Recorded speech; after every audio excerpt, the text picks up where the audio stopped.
everybody. Brian David Marshall coming to you from the Tournament Center at Pro Tour Cons of Tarkir here in Honolulu, Hawaii. I am with Todd Anderson, who has been running around the standard format with scissors.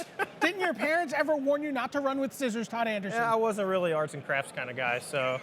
Okay, so standard wide open, huge. Yeah. Huge upheaval in standard.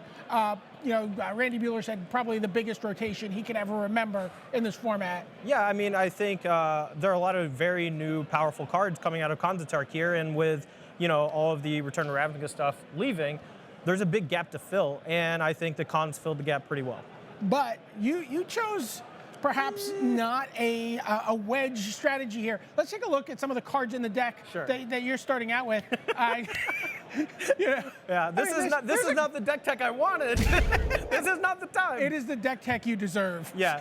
So I mean, I started playing this deck a couple weeks ago. I really just hated Ornithopter for the longest time, just as a Magic card. I hated it playing in Affinity, and I actually made a pact with myself that I would never play it again in a constructed Magic tournament until I just fell in love with this deck. This deck has just been so cool. Just Ornithopter with Ghostfire Blade, Phyrexian Invoker naming all your Planeswalkers or Sylvan Caryatid. It's just been awesome. Springleaf Drum to accelerate your mana, and really, what are we doing with all these artifacts? Let's take a look at what we're doing. Yeah, the big scissors. Ensoul Artifact is just one of the fastest threats you can put on the table in this format. It can attack for 5 on as early as turn 2. Since you have, Ghostfire Blade, Springleaf Drum, Ornithopter, and even Darksteel Citadel, sometimes you can attack with it on 2 if you have like the Springleaf Drum Ornithopter draw. So very, very fast. Have you put the blade on top of an ensouled blade yet? Not in this tournament yet, but I have equipped Ghostfire Blade to an Ensoul Artifact plenty of times. It's a delight. Okay, so let's take a look at some of the things that sort of enable the deck for you. Talk us through these cards here. So I played a lot with this deck, and I played all sorts of 2-drops. I tried out Battlefield Thaumaturge. I tried out Bronze Sable just because of Ghostfire Blade. I tried it all, I swear. Hero of Iroas just fit the deck in a weird way that it made Heliod's Pilgrim effectively cost 1 less because you were able to search up an aura and immediately play it. It makes things like Ensoul Artifact cost 1 less, and a few more that we'll get to in a minute. But Heliod's Pilgrim is the card that made the deck. It gives you 8 basic virtual copies of Ensoul Artifact, and it's the best card in your deck. I find myself regularly with 4 and 5 mana, just all I want to do is draw Heliod's Pilgrim. And it sounds embarrassing, I know, but trust me, it's really good. Johnny Steadfast there, but let's take a look at some of the cards you can get. I mean, God's Willing is there. That's your counter spell. Yeah, God's Willing is my counter spell. It started with Stubborn Denial. I found that it was a little too situational sometimes. We'll get to more of that in a minute. But God's Willing scries. It makes your guy unblockable sometimes. It counters all the cards that would try to interact with your Ensoul Artifact. It's fantastic. Second best card in the deck. Stratus Walk was a later addition. It was something that I really felt like I needed to make Hero of Iroas a lot better. Being able to give him flying, or just give your Ensoul Artifact creature flying. Drawing a card lets you cycle through your deck really quickly, and then it was just like the slot that I wanted. And with Hero of Iroas, that's just 1 mana draw card. Yeah, 1 mana draw card and give it flying and put a counter on it. Right. So it gets really big really fast, and it gives you another big threat that flies in the air.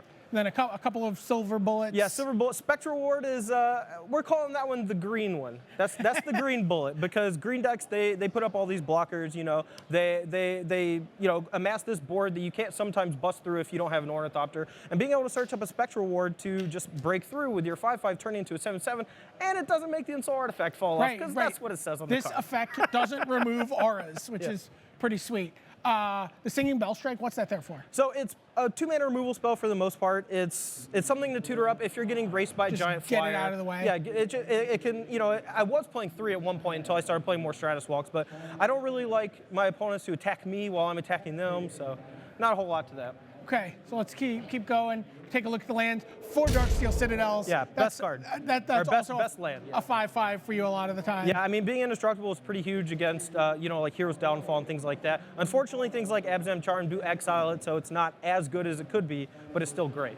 Right. Temple of Enlightenment, Flooded Strand, Mana Confluence. Yeah, the boring stuff. Stuff. 7 basics. Yeah. Let's take a look at the back 15 here. Yeah.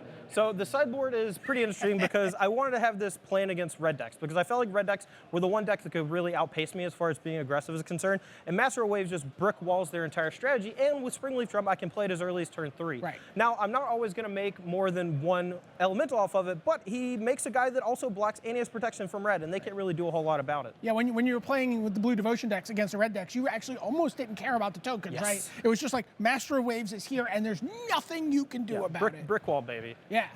Stubborn Denial, we saw. Erase. Mortal Obstinacy. This is That going a was- little deep. That was theory crafting. That's a little deep. I wanted Theory I wanted a crafting. third disenchant effect in case Jeskai Ascendancy combo became some big deck at this tournament. And so being able to tutor it up if they tap out for an Ascendancy lets me search that up, put it on an Ornithopter or whatever, and fly over and kill it.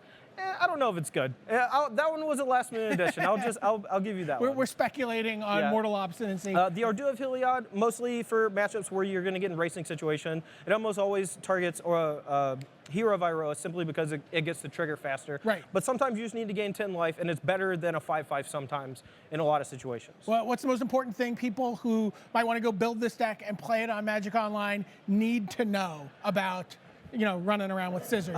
Basically, always hold up God's Willing. Against people who can answer your stuff, hold up God's Willing because getting 2 for 1 is a little brutal, but for the most part, the deck's super cheap, which I love. The only expensive cards I think are Flooded Strand, but everything else is like, temples are $5, but whatever. Deck's awesome. It's been a lot of fun to play. Yeah, and just keep in mind with the God's Willing, be careful about Don't naming name Pro Blue. Don't name Blue. I did that once and it was not good. All right, for Todd Anderson, this is Brian David Marshall telling you should run around with scissors.